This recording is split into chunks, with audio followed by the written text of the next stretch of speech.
What would happen if the Yellowstone supervolcano erupted? If the supervolcano underneath Yellowstone National Park ever had another massive eruption, it could spew ash for thousands of miles across the United States, damaging buildings, smothering crops, and shutting down power plants. It'd be a huge disaster. Want to know something about Yellowstone supervolcano? Yeah, that's our topic today. But before that, if this is your first time in our channel, please click the subscribe button below. And click the bell icon so that you are notified once we upload new videos. Intro.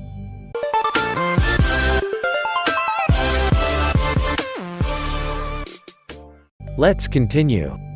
Yellowstone supervolcano eruption? The odds of that happening are thankfully pretty low. The Yellowstone supervolcano, thousands of times more powerful than a regular volcano, has only had 3 truly enormous eruptions in history. One occurred 2.1 million years ago, one 1.3 million years ago, and one 664,000 years ago. But no complete details. And despite what you sometimes hear in the press, there's no indication that we're due for another super eruption anytime soon. In fact, it's even possible that Yellowstone might never have an eruption that large again. Even so, the Yellowstone supervolcano remains an endless source of apocalyptic fascination, and it's not hard to see why. In September 2014, a team of scientists published a paper in Geochemistry, Geophysics, Geosystems exploring what a Yellowstone super eruption might actually look like. Among other things, they found the volcano was capable of burying states like Wyoming, Montana, Idaho, and Colorado in 3 feet of harmful volcanic ash, a mix of splintered rock and glass, and blanket the Midwest. That much ash could wash out plants and animals, crush roofs, and short all sorts of electrical equipment. Lurking beneath Yellowstone National Park is a reservoir of hot magma 5 miles deep, fed by a gigantic plume of molten rock welling up from hundreds of miles below. That heat is responsible for many of the park's famous geysers and hot springs. And as magma rises up into the chamber and cools, the ground above periodically rises and falls.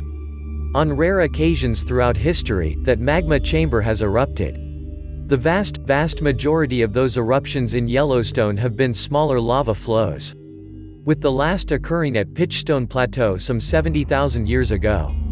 But the reason why Yellowstone gets so much attention is the remote possibility of catastrophic super eruptions. A super eruption is anything that measures magnitude 8 or more on the Volcano Explosivity Index, in which at least 1,000 cubic kilometers, or 240 cubic miles, of material gets ejected. That's enough to bury Texas 5 feet deep. These super eruptions are thousands of times more powerful than even the biggest eruptions we're used to. Yellowstone has had 3 of these really massive eruptions in its history: 2.1 million years ago, 1.3 million years ago, and 664,000 years ago. The last of those, at Yellowstone Lava Creek, ejected so much material from below that it left a 34-mile by 50-mile depression in the ground. What we see today is the Yellowstone caldera. It's worth noting that Yellowstone is hardly the only supervolcano out there. Geologists have found evidence of at least 47 super eruptions in Earth's history.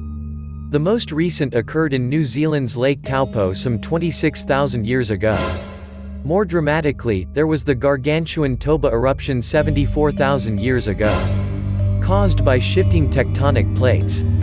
That triggered a dramatic 6 to 10 year global winter and, according to some, may have nearly wiped out the nascent human race.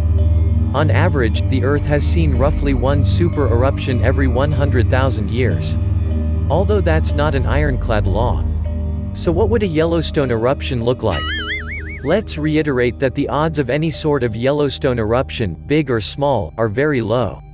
But if we're speaking hypothetically, the most likely eruption scenario in Yellowstone is a smaller event that produced lava flows and possible a typical volcanic explosion.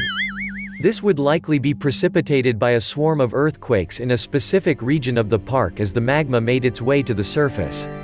And what if we did get a super eruption? An event that was 1,000 times more powerful than a regular volcanic eruption. ejected at least 240 cubic miles of material, and lasted weeks or months. The lava flows themselves would be contained within a relatively small radius within the park. Say, 40 miles or so. In fact, only about 1/3 of the material would actually make it up into the atmosphere.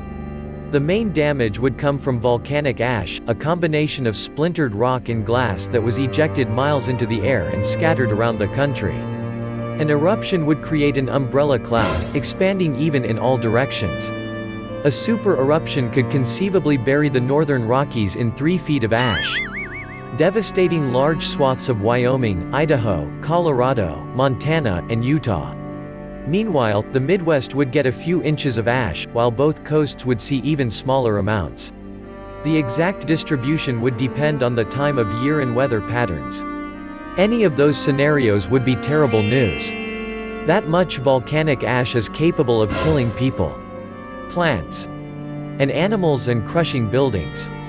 Even a few inches of ash can destroy farms, clog roadways, cause serious respiratory problems, block sewer lines, and even short out transformers. Air travel would have to shut down across much of North America. A volcanic eruption that big would also have major effects on the global climate. Volcanoes can emit sulfur aerosols that reflect sunlight back into the atmosphere, cool the climate. These particles are short-lived in the atmosphere, so the effect is only temporary, but it can still be dramatic. When Pinatubo erupted in 1991, it cooled the planet by about 1 degree Celsius (1.8 degrees Fahrenheit) for a few years. The Tambora eruption in 1815 cooled the planet enough to damage crops around the world, possibly leading to famines in some areas.